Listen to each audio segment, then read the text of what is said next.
Hi, I'm Wayne and this is Bassador Woodworking. Today I did a couple of upgrades to my AlgoLaser laser engraver.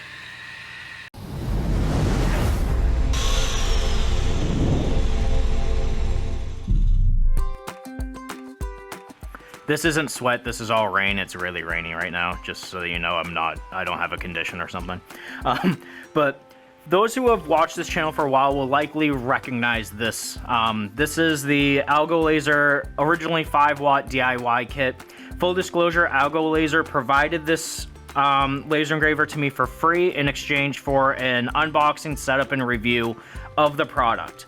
I went over this shortly in the video about the laser engraver, but I have a few non-negotiable rules that I put in place with any company that reaches out to work with me. And those non-negotiable rules usually just kill communication immediately. But there's ethical guidelines that I feel I have to follow in order to stay honest with my community. I feel that it would be a disservice to the people who do watch my videos that if I'm just out here shilling products that I'm being paid to shill, that's not honest. That's not what the goal of this channel is. So the three big rules that I kind of communicate right off rip with any company that reaches out to me is that you can't pay me in any way for the video. The only compensation that I can receive for the video is the tool or the product itself. I can't be paid through affiliate links. You can provide me discount codes to share with my audience, but none of that can come back to me in any kind of monetary compensation.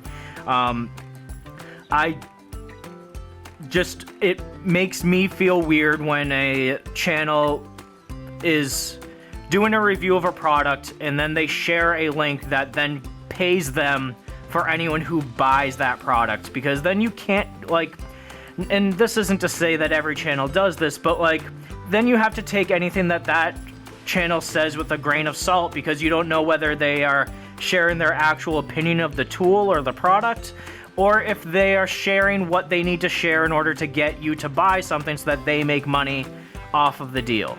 And there are a lot of great channels that have very good ethical backgrounds, and they have a long history of not exploiting their audience. But then there are also channels that have a very bad history of doing that, and I just don't want to be one of those channels. So the second, and that goes to the second rule that I put in place, is that the company that is asking for the video gets no oversight whatsoever in the content of that video. They can provide me a spec sheet of hey, please highlight these things, just so that you can speak with some kind of authority on it, but they can't tell me what to say. They can't tell me how to use it, things like that. They are given an advanced copy of whatever video I create just for notification. They can't provide me notes on it. They can't ask me to change things. They are just getting the link for notification only, and to basically prove ahead of time that yes, I did the work that we both agreed I would do. But they get no oversight into the content itself of that video. So you can rest assured that anything that I say in any of my videos is purely my stupid thoughts, and they are purely my own. And the third non-negotiable thing is that they can't tell me what to do with the product. If the product is bad at the end of the video, I can toss it in the trash if I want to. I can give it away to a subscriber. I can give it to a friend or a family member. There's no expectation between the two of us that the product show up and be a constant in my shop. There's no requirement to use it. So since the publishing of that video 7 months ago, this thing has been in the background of a bunch of videos, but it hasn't really featured in any others because it hasn't really come up. When I first got this, I wasn't even sure what I was going to be using it for. The one thing that I immediately saw potential in was making router templates, and that's basically what I've used it for more than anything, is just, guitar router templates, router templates for different pickup configurations, things like that. It's been great for that. I also, you'll notice in the background, I started labeling all the drawers and cabinets in my shops just using this, because it's easier to see from far away. Prior to this, I was just using gaff tape with a silver Sharpie on it. So this is an improvement. It's nice for things like this, and they are pretty quick. But I've also like used it to engrave like some like logos and things like that onto some cornhole boards. I've used it to laser etch my logo onto some cutting boards for family members, things like that. But it hasn't had a whole bunch of utility for me. And that's partially because a 5-watt laser is a little bit weak. It's done everything I've asked it to do, but it takes a long time to do it. Which leads us into the purpose of this video, is to upgrade the laser module to a 10-watt module and to add air assist to this system.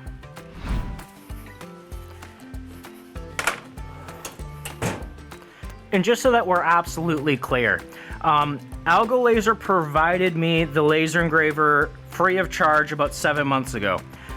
I purchased the upgraded laser module and the air assist system with my own money. AlgoLaser doesn't even know this video is happening. I originally bought some longer rails and everything to make this thing 400 by 800. I thought that would make it a little bit easier to do router templates with for like full guitar bodies and things like that. But I haven't encountered anything that doesn't fit in the 400 by 400 space. I did remove the hard stops on the end so that I can squeeze a few more millimeters out of each direction, and that gets me full-size guitar bodies for most shapes that I make. So I have all the parts to elongate this. I have new like cabling and all that stuff. It's just I've been waiting until I actually need it to actually do that, because I'll have to machine some holes and stuff. But I just haven't felt the need to yet, so it's still sitting in its stock 400 by 400 configuration. The laser module is purchased through AlgoLaser. The air assist system is not. I thought that the price that they wanted for an air assist system was a lot. They wanted $119 for the air assist system. The same one essentially can be found on Amazon for like 50 bucks. So I bought the Amazon one. I'm not beholden to like any set system. Anything that works with this platform I'm going to use. Okay, I'm gonna do my best to actually follow their instructions. I flipped through this already a little bit, and it doesn't seem difficult at all. It's just a matter of keeping things neat. Looks like I have to basically replace this, the carriage that this sits on, because it is, I guess, a different kind of dovetail on the other end.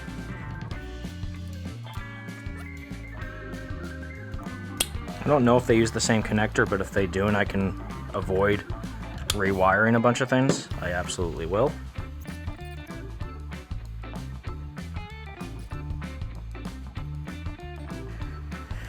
Okay, that is attached. Now, looks like I'm given 2 new thumb screws, and I can mount the new laser module in place. The new laser module is much beefier than the original. That's quite a size difference, actually. So, that's significant, I guess.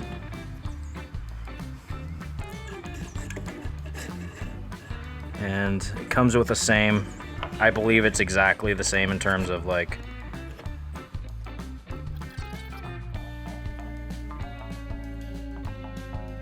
okay, that is locked in place. I did 3D print this little holder I found on Thingiverse just so I can't lose the calibration thing. It's actually kind of nice.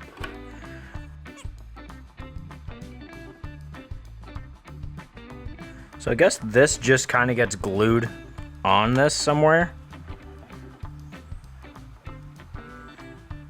And it wants to be glued on the side with the thing, so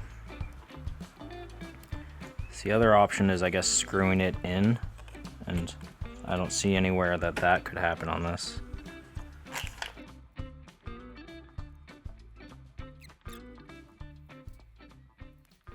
So what I'm struggling with right now is I don't understand what this does. I know it comes with its own power supply, so it might be something as simple as this motherboard cannot provide the correct power to this, so you can't use the onboard connector for it, or you'll just be underpowering the 10-watt laser at all times. That's my first theory. My second theory is that maybe this is built as an interface so that if you were going to also hook in AlgoLaser's Air Assist, which this is all pre-set up for, this allows it to turn on and off without having to manually do it. Basically, this becomes a controller for both the laser module and the Air Assist, and that's why this has its own separate power supply, because it's also powering the Air Assist pump through its connector. I don't know though. I don't even know if I plug this in and power it on. I'm not sure if this would run at 5 watts, and then I would not necessarily know whether it was performing better than the 5 watt. The other thing I could do is, I mean, it's a 24 volt power supply. I don't believe that the power supply that came in this box is more powerful than the power supply that powers that, so I don't know. Alright, so I read through the directions that came with this thing like 9 or 10 times, and it shows you how to hook everything up, but it gives no explanation of what any of this stuff does, which I think for like an entry-level DIY kit is kind of a problem. But if you go onto AlgoLaser's website, it tells you that you literally just swap the laser module out and use the different power supply that they provide you in the box. I guess the one that comes with the 5 watt kit runs at 3 amps. The one that they send you in the box with the upgrade runs at 5 amps, and then that will power this thing fully. I don't know what this does, and it doesn't really reference why you need it. But I think my theory of it must be that if you wanted to hook other modules and things into the AlgoLaser and have them all work with each other, this is necessary. I could still be wrong and this might not work when I plug it in. But that's my working theory. I think that this was designed so that it's just literally a swap out the dovetail, swap out the laser module, use a different power supply. The Air Assist module I got is literally, it's basically just an aquarium pump. So I'm going to just, it has its own power switch and everything on it. I'm just going to wire it in to, or plumb it into the air feed on this and not have the laser engraver control it at all. When I want to use Air Assist, I will just turn the thing on and that will be fine, I think. So let's get this thing back into its area. Then we can start plumbing in the air pump, and then we can do some tests. You are the new power supply, so you stay. I don't know whether I'll need this or not anymore. So what I've been using to extract fumes and everything is just a soldering station fume extractor. It actually works pretty decently. I mean, I don't use this thing enough that I've noticed it being deficient.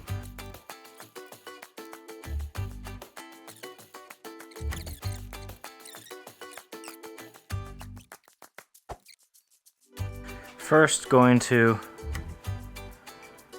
just run a normal engraving so that I can just check that it's working.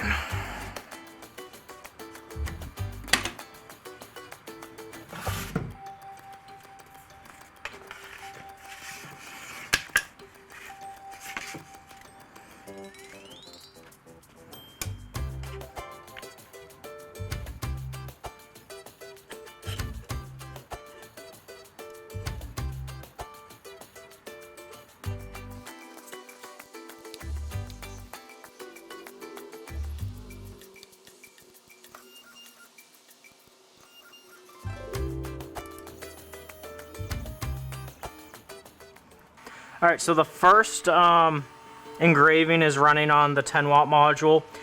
Instantly I can tell it is more powerful than the 5 watt. I left all the settings that I usually use for this engraving the same. I didn't change anything, and there's a lot more smoke, so I'm assuming it's going a little bit higher power. It's also moving a lot faster, so that's good. And it seems to be doing everything it's supposed to with just that power supply that came in the box powering the unit. So after this test run goes through, I'll then hook up Air Assist and see if that makes any measurable improvement. I'm thinking I might only utilize Air Assist when I'm doing full cuts and not engravings. But let me know in the comments, people who know laser engraving, is that the right methodology to use, or should I be using Air Assist all the time? Or should I just ignore Air Assist as a thing and only use it in specialized circumstances?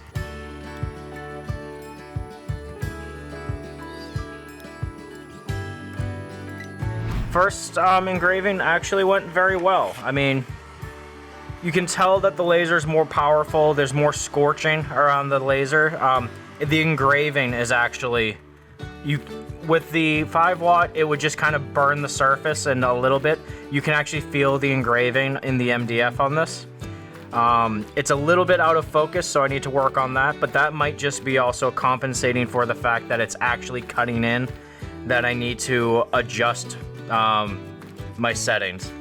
So now I'm going to plumb in Air Assist, run the same thing with Air Assist.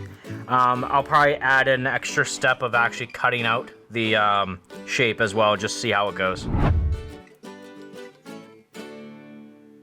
Okay, so I've put the air pump underneath the table, that way on a surface under the table, that way it's not shaking the laser engraver when it's pumping.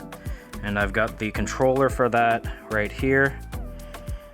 Just put some VHB tape on the back of it so that I can just stick it to the tabletop here. If I can ever get the back off of the VHB tape.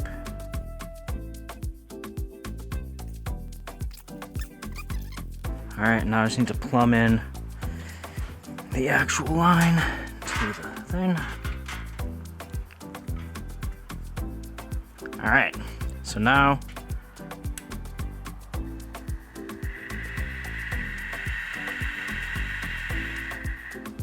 cool. It seems that air comes out of it. Now, let's take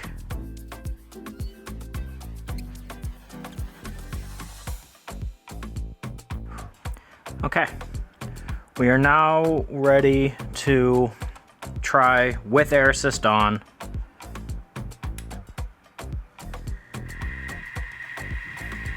I'm gonna try like medium.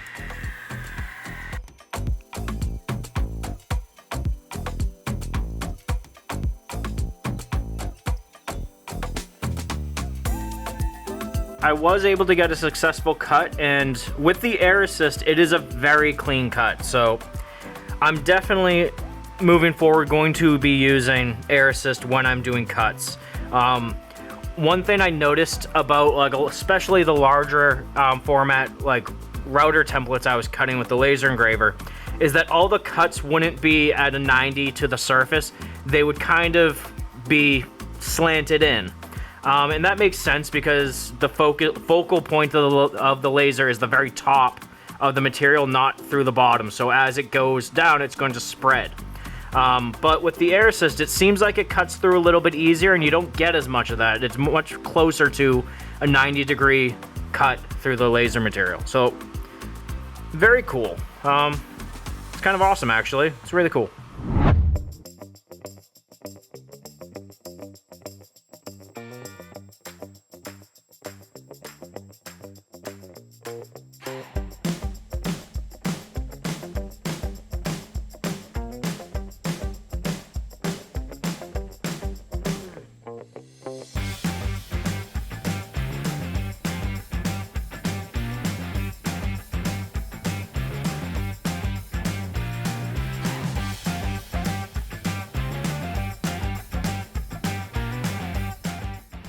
While that project finishes up, I guess it's a good time to ask, like, is this worth it?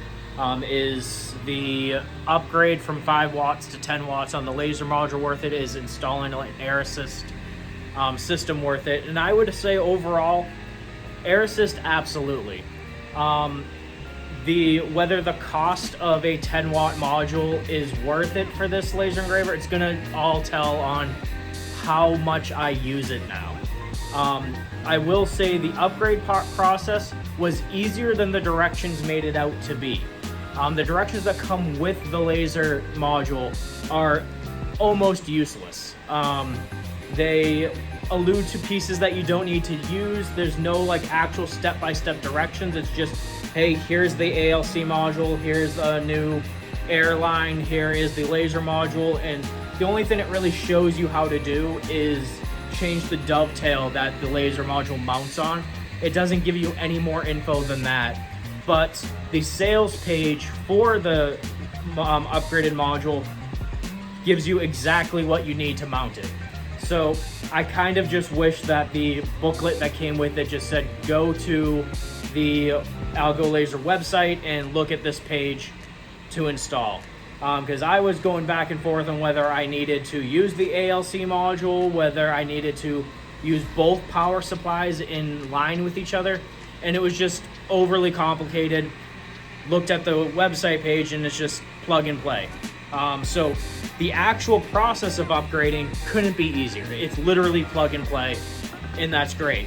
But the directions make it seem a lot more complicated than it is. And that does it for upgrades for now. When the time comes when I need to laser cut or laser engrave something larger than 400 by 400, I have all the pieces already to extend everything out. I'll just have to extend out the wiring harness and stuff like that, but I'll do that when the time comes. There's no need to do it ahead of time. And overall, I'm impressed by the power of the 10 watt laser. I'm also impressed by the difference that air assist makes. I'm not sure, it remains to be seen whether the cost justifies the upgrade, because $180 for this little laser module seems expensive if I don't use it a lot. I'm hoping that now that the thing will be faster and the quality of cut is a little bit better, hopefully I'll want to use it for more things. That remains to be seen, but hopefully you'll be seeing this in more videos. If not, then it's just kind of a waste of space over here, and we'll have to figure something else out to do with it. A project I'm absolutely going to need to take on in the near future is some kind of fume hood / fume extraction system.